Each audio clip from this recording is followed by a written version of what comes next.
When day turns to night, and the moon is most bright, shed the king of you and wear the queen.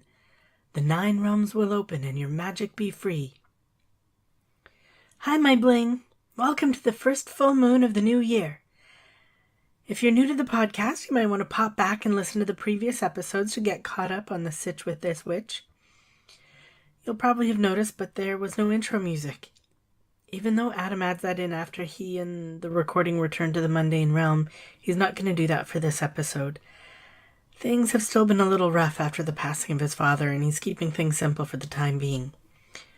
If this episode is up late this time, we at least know it wasn't whatever forces have been trying to keep me away, since there was no resistance when Adam cast the spell to transform and transport us here. This moon is known as the Wolf Moon, named for the wolves that would howl in the dead of winter as food became more scarce. And this year's not just a wolf moon, but a super wolf moon. Not only that, but a super blood wolf moon, thanks to the lunar eclipse. Everyone has been frantically preparing for the oncoming darkness, mainly stocking up on food and weapons and reinforcing the doors and windows. See, the blood wolf moon isn't like other eclipses. It's the one time of year when the blood wolves are free. And just what are blood wolves, you might ask? Well, as you might have guessed, they are what happens when a vampire turns a werewolf, or a werewolf bites a vampire. They are not a pleasant bunch as a species go, but fortunately, or unfortunately right now, their transformations are only triggered by blood wolf moons.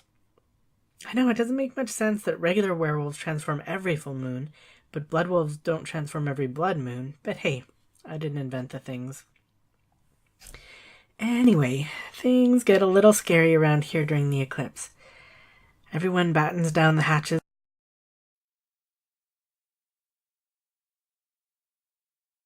Blood wolves aren't really a reasonable bunch.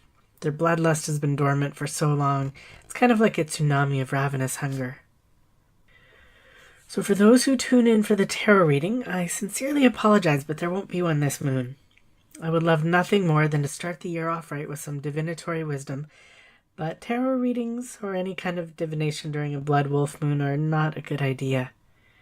Blood scrying would be effective, but we've talked about that before and I'm not willing to go there. Adam probably would have just not come here this moon, except that I learned some interesting information from the Book of Ghost Magic that the librarian gave me last time. And in order to work the spell, I need to locate Gerald and Guvia. I need to perform it during the blood wolf moon. I have a feeling that's not a coincidence. Some people have asked, they're dead already, what harm could come to them? I'll just say, you don't want to know. It's difficult to hurt a ghost, but once you manage it, that poor soul. I just hope I can find them in time. It's already been way too long. Okay, I can say.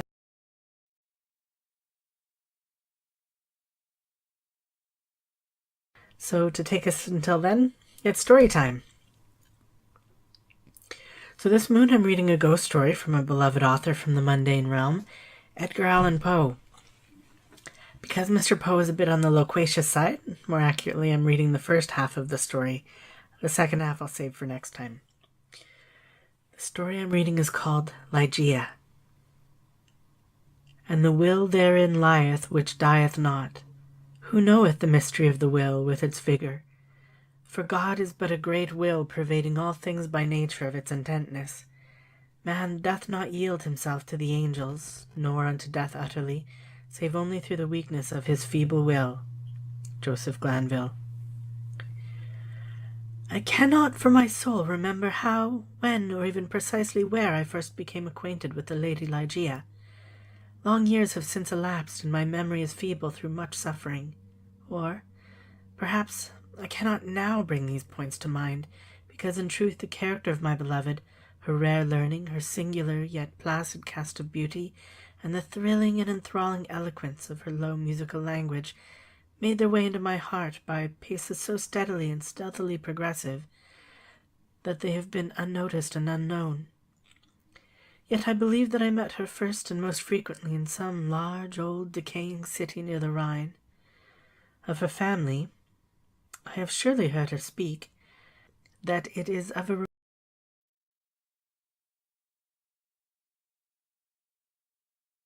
more than all else adapted to deaden impressions of the outward world, it is by that sweet word alone, by Ligeia, that I bring before mine eyes in fancy the image of her who is no more. That I have never known the paternal name of her father, who was my friend and my betrothed, and who became the partner of my studies, and finally the wife of my bosom. Was it a playful charge on the part of my Ligeia, or was it a test of my strength of affection that I should institute no inquiries upon this point? Or was it rather a caprice of my own, a wildly romantic offering on the shrine of the most passionate devotion? I but indistinctly recall the fact itself. What wonder that I have utterly forgotten the circumstances which originated or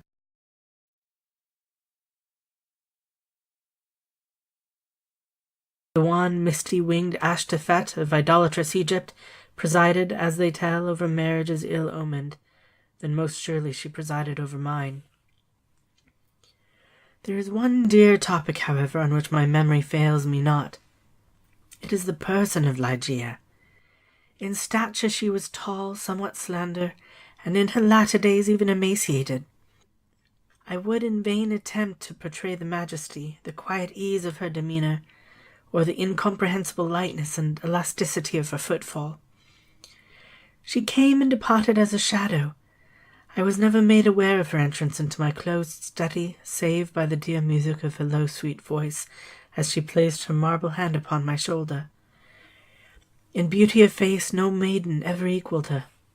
It was the radiance of an opium dream, an airy and spirit-lifting vision more wildly divine than the fantasies which hovered about the slumbering souls of the daughters of Delos. Yet her features were not of that regular mould which we have been falsely taught to worship in the classical labours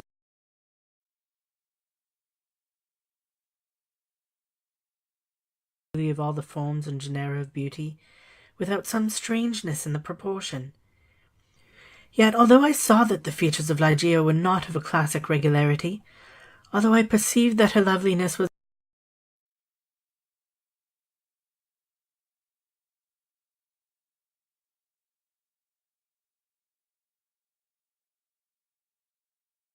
I examined the contour of the lofty and pale forehead. It was faultless. How cold indeed that word when applied to a majesty so divine! The skin rivaling the purest ivory, the commanding extent and repose, the gentle prominence of the regions above the temples, and then the raven black, the glossy, the luxuriant and naturally curling tresses, setting forth the full force of the Homeric epithet, hyacinthine. I looked at the delicate outlines of the nose, and nowhere but in the graceful medallions of the Hebrews had I beheld a similar perfection. There were the same luxurious smoothness of surface, the same scarcely perceptible tendency to the aquiline, the same harmoniously curved nostrils speaking the free spirit. I regarded the sweet mouth. Here was indeed the triumph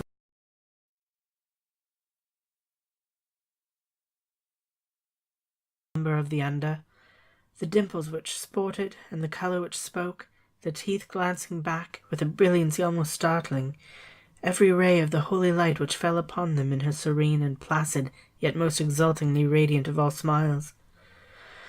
I scrutinized the formation of the chin, and here, too, I found the gentleness of breadth, the softness and the majesty, the fullness and the spirituality of the Greek, the contour which the god Apollo revealed but in a dream to Cleomenes, the son of the Athenian.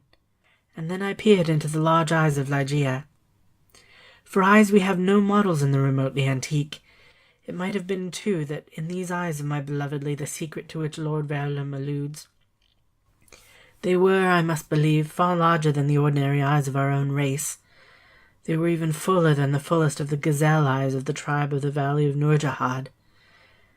Yet it was only at intervals, in moments of intense excitement, that this peculiarity became more than slightly noticeable in Ligeia, and at such moments was her beauty, in my heated fancy thus it appeared perhaps, the beauty of beings either above or apart from the earth, the beauty of the fabulous houri of the Turk.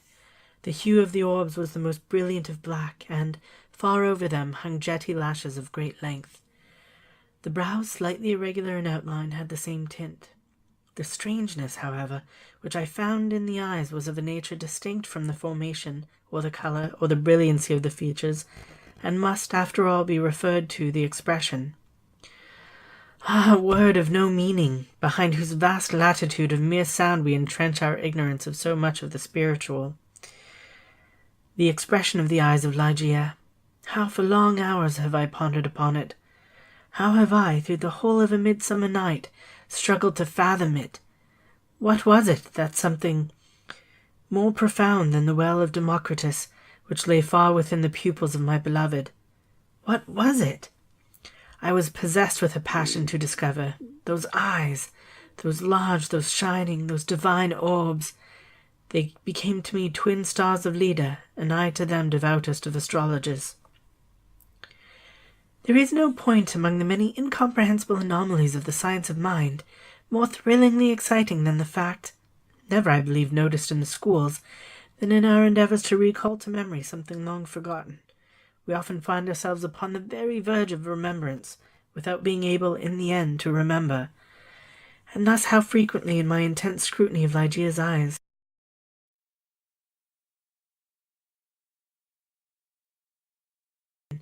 and so at length entirely depart. And, strange, oh strangest mystery of all, I found, in the commonest objects of the universe, a circle of analogies to that expression. I mean to say that subsequently to the period when Ligeia's beauty passed into my spirit, there dwelling as in a shrine, I derived, from many existences in the material world, a sentiment such as I always felt around, within me by her large and luminous orbs, yet not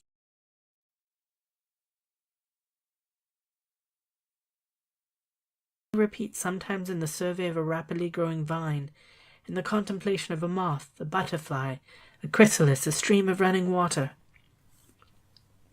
I have felt it in the ocean, in the falling of a meteor. I have felt it in the glances of unusually aged people, and there are one or two stars in heaven, one especially, a star in the 6th magnitude, double and changeable, to be found near the large star in Lyra, in a telescopic scrutiny of which I have been made aware of the feeling. I have been filled with it by certain sounds from stringed instruments, and not unfrequently by passages from books. Among innumerable other instances, I well remember something in a volume of Joseph Glanville, which, perhaps merely from its quaintness, who shall say, never failed to inspire me with sentiment. And the will therein lieth, which dieth not. Who knoweth the mysteries of the will with its vigour? For God is but a great will pervading all things by nature of its intentness. Man doth not yield him to the angels, nor unto death utterly, save only through the weakness of his feeble will. Length of years and subsequent reflection have enabled me to trace, indeed, some remote connection between this passage in the English moralist and a portion of the character of Ligeia. An intensity in thought, action, or speech was possibly, in her, a result, or at least an index, of that gigantic volition which, during our long intercourse, failed to give other and more immediate evidence of its existence. Of all the women whom I have ever known, she, the outwardly calm, the ever-placid Ligeia, was the most violently a prey to the tumultuous vultures of stern passion. And of such passion I could form no estimate, save by the miraculous expansion of those eyes, which at once so delighted and appalled me, by the most magical melody, modulation, distinctness, and placidity of her very low voice, and by the fierce energy rendered doubly effective by contrast with the manner of utterance of the wild words which she habitually uttered. I have spoken of the learning of Ligeia. It was immense, such as I have never known in woman. In the classical tongues was she deeply proficient, and as far as my own acquaintance extended in regard to the modern dialects of Europe, I have never known her at fault. Indeed, upon any theme of the most admired, because simply the most abstruse of the boasted erudition of the Academy, have I ever found Ligeia at fault? How singularly, how thrillingly, this one point in the nature of my wife has forced itself at this late period only upon my attention. I said her knowledge was such as I have never known in woman, but where breathes the man who has traversed, and successfully, all the wide areas of moral, physical, and mathematical science? I saw not then what I now clearly perceive, that the acquisitions of Ligeia were gigantic, were astounding. Yet I was sufficiently aware of her infinite supremacy to resign myself, with a childlike confidence, to her guidance through the chaotic world of metaphysical investigation, at which I was most busily occupied during the earlier years of our marriage. With how vast a triumph, with how vivid a delight, with how much of all that is ethereal and hope did I feel, as she bent over me in studies but little sought, but less known, that delicious vista by slow degrees expanding before me, down whose long, gorgeous, and all untrodden path I might at length pass onward to the goal of a wisdom too divinely precious not to be forbidden. How poignant, then, must have been the grief with which, after some years, I beheld my well-grounded expectations take wings to themselves and fly away.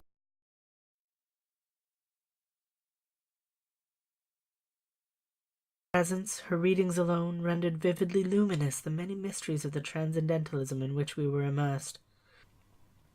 Wanting the radiant luster of her eyes, letters lambent and golden grew duller than Saturnian lead. And now those eyes shone less and less frequently upon the pages over which I pored. Ligeia grew ill.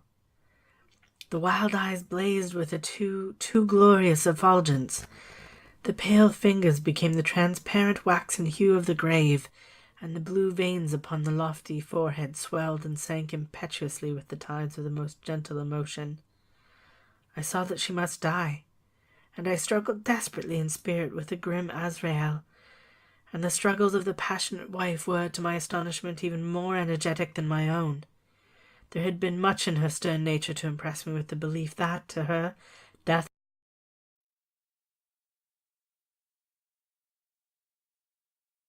idea of the fierceness of resistance with which she wrestled with the shadow. I groaned in anguish at the pitiable spectacle. I would have soothed, I would have reasoned, but in the intensity of her wild desire for life, soulless and reason were alike the uttermost of folly. Yet not until the last instance, amid the most convulsive writhings of her fierce spirit, was shaken the external placidity of her demeanour. Her voice grew more gentle, grew more low, yet I would not wish to dwell upon the wild meaning of the quietly uttered words. My brain reeled as I hearkened, entranced, to a melody more than mortal, to assumptions and aspirations which mortality had never before known. That she loved me I should not have doubted, and I might have been easily aware that, in a bosom such as hers, love would have reigned no ordinary passion. But in death only was I fully impressed with the strength of her affection. For long hours detaining my hand would she pour out before me the overflowing of a heart whose more than passionate devotion amounted to idolatry. How had I deserved to be so blessed by such confessions? How had I deserved to be so cursed with the removal of my beloved in the hour of my making them? But upon this subject I cannot bear to dilate. Let me say only that in Ligeia's more than womanly abandonment to a love, alas, all unmerited, all unworthily bestowed, I at length recognized the principle of her longing, with so wildly earnest a desire for the life which was now fleeing so rapidly away. It is this wild longing, it is this eager vehemence of desire for life, but for life, that I have no power to portray, no utterance capable of expressing. At high noon of the night in which she departed, beckoning me peremptorily to her side,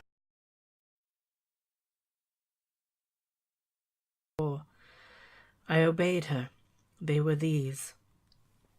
Lo, 'tis a gallant night, within the lonesome latter years, an angel throng, bewinged, bedight in veils and drowned in tears, sit in a theatre to see a play of hopes and fears, while the orchestra breathes fitfully the music of the spheres. Mimes in the form of God on high mutter and mumble low, and hither and thither fly, mere puppets they who come and go, at bidding of vast formless things that shift the scenery to and fro, flapping from out their condor wings invisible woe. That motley drama, oh be sure it shall not be forgot, with its phantom chased forevermore by a crowd that sees it not, through a circle that ever returneth in to the self-same spot, and much of madness and more of sin and horror the soul of the plot, but see amid the mimic rout a crawling shape intrude, a blood-red thing that writhes from out the scenic solitude. It writhes, it writhes. And the seraphs sob at vermin fangs in human gore imbued. Out, out are the lights, out all, and over each quivering form the curtain of funeral pall comes down with the rush of a storm, and the angels all pallid and wan, uprising, unveiling, affirm that the play is the tragedy man, and its hero, the conqueror, worm. "Oh God!" half-shrieked Ligeia, leaping to her feet and extending her arms aloft with a spasmodic movement as I made an end of these lines. "Oh God! Oh Divine Father!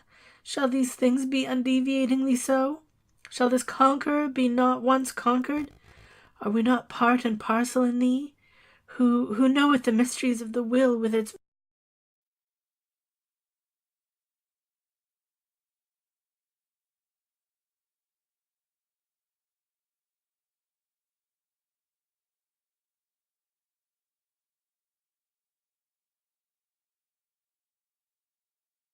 And as she breathed her last sighs, there came mingled with them a low murmur from her lips. I bent to them my ear and distinguished again the concluding words of the passage in Glanville. "Man doth not yield him to the angels, nor unto death utterly, save only through the weakness of his feeble will." Well, stay tuned in a couple of weeks for the conclusion to Ligeia. And now, back to Gerald. In ghost magic, it turns out, is the ingredients for the spells. For this particular spell, I had to collect 4 things. A sailor lost at sea, splinters collected from the fingernails of someone who was buried prematurely, and the cobweb of a great family tomb whose living descendants have fallen into ruin. So, in other words, a typical Saturday night. Fortunately, Hugo and Munsey didn't join me on this trip. It might be a little bit dicey. All right, here goes. The blood is dried, the flesh be gone, the bones are dust, the breath moved on. What remains has been stolen by a thief in the night. I collect these gifts to give me sight. The splinter hangs from the cobweb, resting on the widow's tears. The wind blows backwards from my friends, that I may bring them here. Oh, Gerald Gouliet, it worked, you're here. Finally. I was so worried about you. Are you both okay? You don't look as happy as I would have expected. Oh, it's a trap. A trap? Oh, of course. They placed a scent tag on you so that when I summoned you back here, the blood wolves would follow the scent. Oh dear. Okay, my bling, I have to run. I've got some visitors coming that I need to get ready.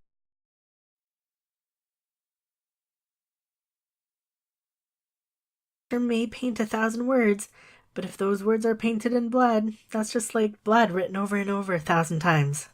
Bye.